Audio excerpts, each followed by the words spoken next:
तो फिल्म की शुरुआत एक डेडली गेम से होती है जिसके होस्ट ने एक लड़की को किडनैप करके चेयर से बांधा हुआ था क्योंकि वो गेम हार चुकी थी, इसीलिए अब उसे मरना होगा। इस गेम को वो बंदा डार्क वेब पे दिखा रहा था और ऑडियंस इस खतरनाक गेम को देखकर इंटरटेन हो रही थी। सामने टेबल पर 3 तरह के हथियार थे। होस्ट ने व्यूअर्स से कहा, जो मुझे जितने ज्यादा पैसे सेंड करेगा मैं उसकी मर्जी के मुताबिक वेपन यूज करके लाइव इस लड़की का मर्डर करके दिखाऊंगा। एक लड़की ने उसे $500 सेंड किए और लड़की को चेन सॉ से मारने को कहा। इन लोगों ने भी बिना रहम किए चेन सॉ उठाया और इस लड़की को सबके सामने काट कर मार डाला। सेम इसी वक्त पर पुलिस को भी इस गेम की खबर मिल गई और वो भी गेम को रोकने के लिए सेम पॉइंट पर आ गए, लेकिन यहाँ 2 लोगों के अलावा पुलिस को कोई नहीं मिला। इन्होंने इधर उधर की छानबीन की तो उन्हें कंटेनर में से सिर्फ एक बच्चा मिला। बाकी सब लोग शायद इस लोकेशन से पुलिस के आने से पहले ही भाग गए थे। फिर अब सीन कट होता है और हमें कुछ देर पहले का सीन दिखाया जाता है। बेन थका हारा भी घर आया ही था कि उसे खबर मिली कि उस आदमी ने दोबारा से वो गेम शुरू कर दी है। खबर सुनते ही वो फौरन पुलिस स्टेशन पहुंचा, जहां डार्क वेब पर बैठकर सारे ऑफिसर्स वो गेम देख रहे थे, उसी प्रेजेंटर की जिसे ये अभी तक सक्सेसफुली ट्रैक नहीं कर पाई। गेम में उसने 2 लोगों को किडनैप करके रखा हुआ था और जबरदस्ती वो उन दोनों से रॉक पेपर सीजर खिलवाता है। ये दोनों जानते थे कि इस खेल के बाद इनकी जान चली जाएगी। ये दोनों जब नहीं खेलते तो इन्हें टीजर गन से शॉक दिया जाता है। दोनों जब गेम खेलते हैं तो लड़की हार जाती है, जिसकी वजह से अब उसको मार दिया जाना था। ये वही सीन था जिसे मूवी के स्टार्ट में ही दिखा दिया गया है कि कैसे ये लोग इस लड़की को चेन सॉ से मार देंगे। ये सब देखते हुए बेन फौरन अपनी साइबर सिक्योरिटी के पास जाता है और उसे प्रेजेंटर को ट्रैक करने को कहता है। पर बुरी खबर ये मिलती है कि प्रेजेंटर तो ऐसा सिस्टम यूज कर रहा है जिसकी वजह से पुलिस भी उसे ट्रैक नहीं कर पा रही। हर मर्तबा उसकी ट्रैक हुई लोकेशन गलत मिलती है और वो बच जाता है, जिसकी वजह से हर गुजरते वक्त के साथ साथ वो मासूम लोगों की जान लेने पे तुला हुआ है।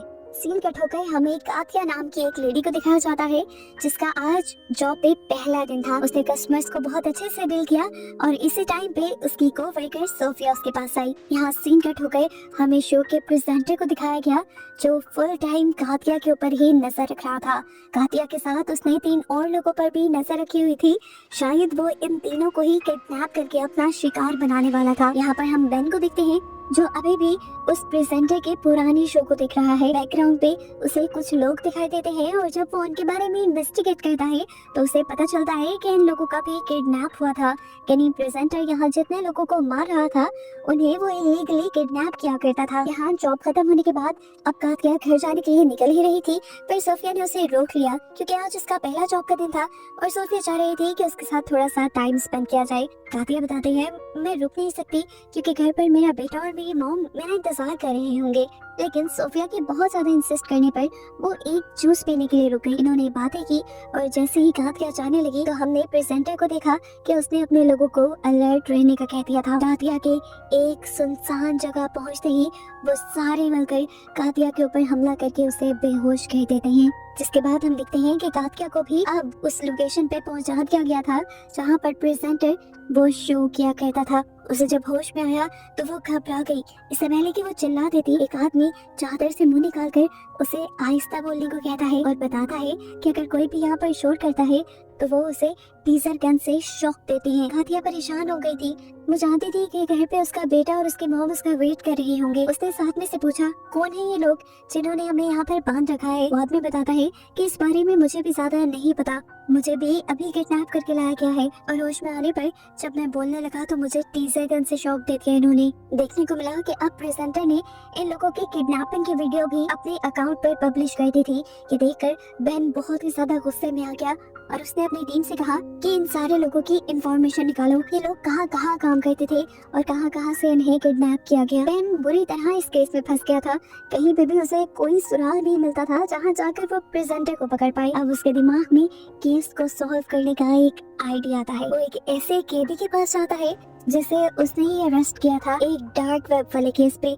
इस लड़के ने असल में डार्क वेब के ही एक बंदे को पकड़कर उसका मर्डर किया था। डार्क वेब के लोगों को कैसे पकड़ना था ये उसे अच्छे से आता था। बेन उसे शो में किडनैप हुए लोगों की पिक्चर दिखाता है और शो के बारे में बताता है। वो चाहता था कि ये कैदी हेल्प करे उस प्रेजेंटर को पकड़ने में, लेकिन बेन की उम्मीदें सारी ये लड़का तोड़ चुका था, ये बताते हुए कि ये आदमी डार्क वेब का सबसे स्ट्रॉन्ग आदमी था, इसे पकड़ना नामुमकिन था। वो उसे बताता है कि ये जानता होगा कि पुलिस पहले ही इसके पीछे पड़ी हुई है, तो वो हमेशा अपने बैकअप्स जरूर रखता होगा, जिसकी वजह से पुलिस उसे पकड़ नहीं पाएगी। ना उम्मीद होकर बेन जब वापस अपने ऑफिस आया तो उसे पता चला कि प्रेजेंटर ने 2 और लोगों को किडनैप कर लिया था। वो अपनी गेम को आगे बढ़ाता जा रहा था, मासूम लोगों की जान लेता जा रहा था और पुलिस अभी तक हाथ पे हाथ रखकर बैठी थी।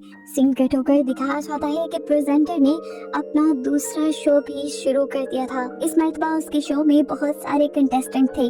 उसने गाथिया को भी यहाँ पे बुलाया और सभी कंटेस्टेंट के सामने एक गन रख दी। उसने व्यूअर्स को बताया कि आज की गेम बहुत मजेदार होने वाली है। इस गन में सिर्फ एक ही गोली है और ये 6 कंटेस्टेंट हैं। जिसकी किस्मत बुरी होगी वो मारा जाएगा। गेम स्टार्ट हो जाती है। कंटेस्टेंट को बताया जाता है कि उन्हें गन सर पे रख के उसका ट्रिगर दबाना है। बारी बारी सबने ट्रिगर दबाना शुरू किया। गाथिया जब गोली चलाती है तो उसकी बंदूक में गोली नहीं थी, लेकिन जैसे ही एक दूसरे कंटेस्टेंट ने ट्रिगर दबाया तो गोली चल गई और उसका दिमाग फट गई। वो वही मारा गया। एक तीसरे कंटेस्टेंट की गोली की जगह एक फ्लैग बाहर निकला था और उन्हें बताया कि ये इंसान भी गेम हार चुका है और इस तरह से ये लोग अपनी ऑडियंस की ख्वाहिश के मुताबिक मारने वाले थे। ऑडियंस में से दोबारा एक लड़की ने $500 सेंड किए और उस आदमी को ब्लीच देकर मारने का कहा। सबसे ज्यादा पैसे ही उसने दिए थे, तो उसकी बात मानी गई और आदमी को ब्लीच पिला दिया गया, जिससे उसके अंदर के सारे ऑर्गन्स फट गए और वो मारा गया। अगले दिन के न्यूज़पेपर में दिखाया गया कि किस तरह वो गेम शो लोगों को मारता जा रहा है, लेकिन पुलिस ने अभी तक कुछ नहीं किया। अब क्योंकि पुलिस से ये केस सॉल्व नहीं हो रहा था, तो FBI को ये केस सौंप दिया गया और ये चीज प्रेजेंटर को भी पता चल गई। प्रेजेंटर भी हर चीज को बहुत गौर से देख रहा था। दूसरी तरफ गाथिया के साथ मौजूद एक और कैदी साशा, ये दोनों मिलकर प्लान बनाते हैं कि ये लोग यहाँ से भाग जाएंगे, क्योंकि अगर ये यहाँ रहे तो इनका मरना तय है। वो फैसला करता है कि अब जब ये लोग यहाँ पे उन्हें लेने आएंगे तो वो उन्हें मारकर उनकी गन छीन लेंगे और फिर यहाँ से भाग जाएंगे। इन दोनों की ये प्लानिंग प्रेजेंटर ने सुन ली थी और ये सुनने के बाद उसने गाथिया को अपने ऑफिस में बुलाया। वो गाथिया से कहता है, क्या तुम नहीं जानती यहाँ पे बात करना मना है और तुमने बात करके रूल तोड़ा है, जिसकी सजा अब मैं तुम्हें नहीं दूंगा बल्कि तुम्हारी साथ वाली को दूंगा, ताकि तुम्हारा ग्रेट कभी तुम्हें और गलती ना करने दे ऐसी। अब स्क्रीन पे दोबारा ये लोग लाइव आ जाते हैं और जिस लड़की को प्रेजेंटर ने सजा देनी थी उसे लाइव सबके सामने पाँव पे कोड़े मारे जाते हैं। उसे तड़पते हुए देखकर ऑडियंस जैसे सेटिस्फाई हो रही थी और धड़ाधड़ उनके शो को लाइक कर रही थी। यहाँ अभी तक FBI वाले भी इन लोगों की लोकेशन का पता नहीं चला पाए थे। अब बेन दोबारा उस कैदी के पास जाता है जिससे उसने पहले भी मदद मांगी थी। उससे पूछता है कि आखिर ये प्रेजेंटर, ये गेम वाला आदमी चाहता क्या है। कैदी ने बताया वो कुछ नहीं चाहता, उसे सिर्फ मजा आ रहा है लोगों को तकलीफ देने में और उसे लगता है कि ऐसे करने पे वो मशहूर हो जाएगा। वो मशहूर होकर सभी लोगों को अपने जैसा बनाना चाहता है, जिन्हें जुल्म पसंद हो, जो दूसरों पर जुल्म करके खुश हों। सीन कट होकर दिखाया जाता है कि अब FBI वालों के साथ मीडिया कॉन्फ्रेंस हो रही थी, जहां पर वो लोग शर्मिंदगी का इजहार करते हुए बताते हैं कि अभी तक वो उस आदमी की लोकेशन को ट्रैक नहीं कर पाए, लेकिन जल्द ही वो ऐसा करके उस आदमी को पकड़ लेंगे। देखने को मिला कि प्रेजेंटर भी ये प्रेस कॉन्फ्रेंस बहुत ही गौर से सुन रहा था। सीन कट होकर हम बेन को देखते हैं जो अपने घर आया था। वहाँ पर उसके लिए एक सरप्राइज था। उसकी वाइफ को पता चला था कि उनके घर एक बेटी पैदा होने वाली है। ये सुनकर बेन को खुश होना चाहिए था, लेकिन वो खुशी का इजहार नहीं कर पाया क्योंकि वो इस केस में बहुत ज्यादा इन्वॉल्व हो गया था और इस तरह उसकी वाइफ को लगने लगा कि शायद बेन इसकी फैमिली से और उसकी बेटी से खुश नहीं। यहाँ दोबारा हम प्रेजेंटर का शो देखते हैं जहाँ पर वो 4 लोगों की तस्वीर दिखाता है और बताता है कि अगले दिन वो इन 4 लोगों को किडनैप करने वाला है। यानी वो सीधा सीधा पुलिस को धमकी दे रहा था और साथ ही एक मौका भी दे रहा था उसको पकड़ने का। पुलिस वाले फौरन उन लोगों की लोकेशन ट्रैक करने लगे जिनको उस आदमी ने किडनैप करवाना था। इतने में ही बेन जब ऑफिस में आया तो उसे मीडिया वालों ने घेर लिया। अब प्रेजेंटर जैसे ही बेन की फुटेज देखता है तो वह हैरान हो जाता है कि एक नॉर्मल सा पुलिस वाला इतना ज्यादा इस केस में इंडल्ज क्यों है। वो इसके बारे में इंफॉर्मेशन निकलवाता है और उसे पता चलता है कि बेन की मॉम और बहन किसी ने बेदर्दी से उन दोनों का मर्डर कर दिया था। बेन उन्हें ही बचा नहीं पाया था और इस चीज का बेन को बहुत रिग्रेट था। जिस रिग्रेट को खत्म करने के लिए वो अब मासूम लोगों की जान बचाने के मिशन पर था। यहाँ पर फाइनली अब प्रेजेंटर उन लोगों को भी किडनैप करवा चुका था जिनके लिए उसने पिछले दिन धमकी दी थी। इसमें एक बहुत छोटी बच्ची भी थी जो इस शो को देखती थी। उसे लग रहा था कि ये शो वाले उसको कुछ नहीं करेंगे, लेकिन प्रेजेंटर ने यहाँ उसे बताया कि अगर वो इस गेम में आ गई है तो वो अब इस शो की फैन नहीं रही बल्कि इस शो की विक्टिम बन गई है, और जैसा यहाँ पर मौजूद सब लोगों के साथ होगा वैसा ही सलूक उसके साथ भी किया जाएगा। ये कहते ही वो कैमरास की तरफ मुड़ गया और अपने व्यूअर्स को बताने लगा कि आज वो लोग डॉज गेम खेलेंगे जिसमें गेमर्स ने एक दूसरे को बॉल मारनी थी। इस बॉल से बाकी लोगों ने बचना था और अगर किसी एक को भी ये बॉल लग जाती तो वो मारा जाता। अब यहाँ पर गेम स्टार्ट होती है। ये लोग एक दूसरे को बॉल मारते हैं और काफी लोग यहाँ पे हार जाते हैं। जैसे ही उस छोटी बच्ची और एक बुढ़िया आदमी की बारी आती है तो बूढ़ा आदमी बॉल को नीचे फेंक देता है बचाए लड़की को मारने के। उसे प्रेजेंटर से कहा कि मैंने हार मान ली है, मैं उस लड़की को नहीं मार सकता। ये देखकर प्रेजेंटर ने उसे कहा कि यहाँ पर गेम तुम्हारी मर्जी से नहीं खेला जाएगा। यहाँ पर इस बूढ़े आदमी को अपने पास एक वायर का टुकड़ा मिला। ये काफी शार्प था जिसे उसने अपने पाँव के जूते में छुपा लिया। अब काफी दिन गुजर जाते हैं और कोई शो प्रेजेंटर ऑन एयर नहीं करता। काफी दिन बाद जैसे ही उसका शो ऑन एयर होता है तो बेन के साथ साथ सभी पुलिस ऑफिसर और FBI एजेंट उस शो को देखने लग जाते हैं। अब क्योंकि प्रेजेंटर को बेन के बारे में पता चल चुका था तो वो बार बार शो में बेन का नाम ले रहा था। वो ये भी जान गया था कि पुलिस वाले इस शो को देख रहे हैं। अपने व्यूअर्स के साथ वो पुलिस वालों को भी बताता है कि पिछले दिन उस बूढ़े आदमी ने रूल तोड़ा था जिसकी वजह से अब दोनों की जान जाएगी, लेकिन बेन यहाँ पर किसी एक की जान बचा सकता है। वो अगर चूज करे कि किसको मारना है तो एक की जान बच सकती है। सब बेन को मना कर रहे थे कि वो चूज ना करे, लेकिन तब प्रेजेंटर ने कहा कि अगर बेन कुछ चूज नहीं करेगा तो ये दोनों मारे जाएंगे। एक की जान बचाने के लिए बेन ने फौरन से 2 का बटन दबा दिया। सेकंड नंबर पे थी लड़की और उसके बटन दबाते ही उसे शूट करके मार दिया गया। इतनी देर में पुलिस वाले भी उसके लोकेशन पर पहुंच गए थे, लेकिन वहां जाकर पता चला कि ये शो तो उस जगह पे हो ही नहीं रहा था जो लोकेशन उसे पता चली थी। हंसते हुए इस टाइम प्रेजेंटर ने बताया तुम्हारे साथ गेम खेली गई है, तुम मेरी लोकेशन तक पहुंच जाओ। ये इम्पॉसिबल था, तुम्हें वो गलत लोकेशन मैंने ही बताई। ये कहते ही यहाँ पर शो खत्म हो जाता है। दूसरी तरफ हम उस बूढ़े आदमी को देखते हैं जो अब उस बच्चे की मौत का जिम्मेदार अपने आप को समझ रहा था, इसलिए जो शार्प वायर्स उसने अपने पाँव में छुपाई थी वो उसके जरिए अपनी नसें काट के सुसाइड कर लेता है।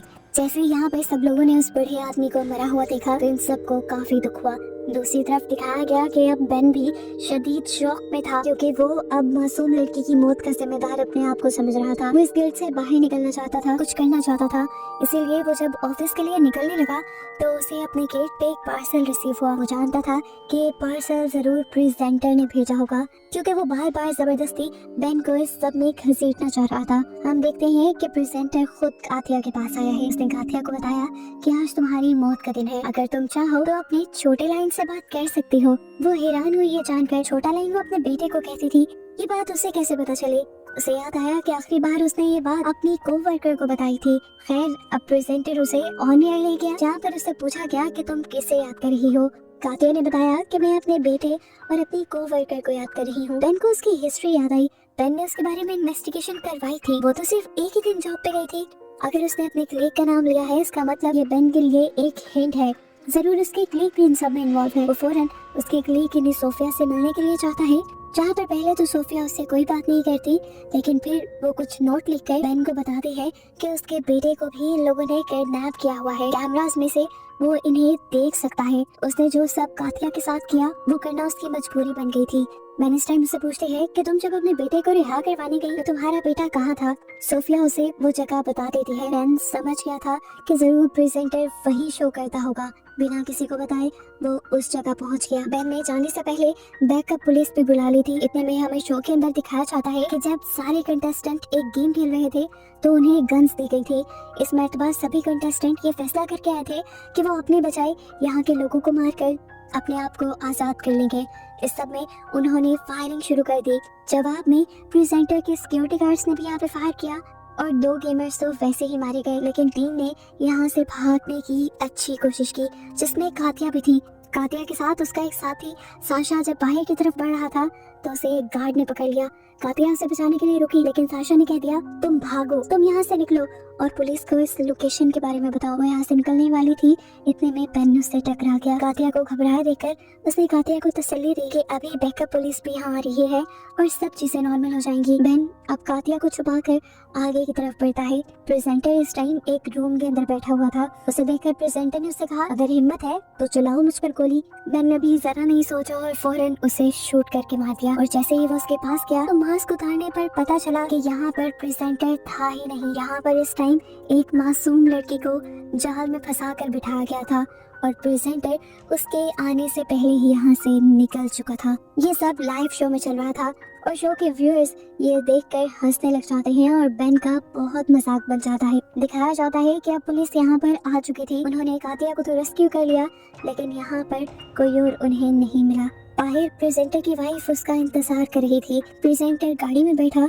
और गाड़ी चलाकर उसकी वाइफ यहाँ से उसे दूर ले गई और हमें पता चला कि प्रेजेंटर की वाइफ और कोई नहीं बल्कि सोफिया ही थी। और सोफिया ने ही बेन को फंसाने की ये पूरी प्लानिंग की थी प्रेजेंटर के साथ मिलकर। मूवी के पोस्ट क्रेडिट सीन में हमें दोबारा प्रेजेंटर को दिखाया जाता है जो आज ऑन एयर आया था। उसने सबको बताया कि वो सीजन 2 लेके आने वाला है इसी शो का, जो सुनकर उसके व्यूअर्स बहुत ज्यादा एक्साइटेड हो जाते हैं और पुलिस के लिए एक नया चैलेंज सामने आ जाता है। और बस इसी को दिखाते हुए ये कहानी यहाँ खत्म हो जाती है।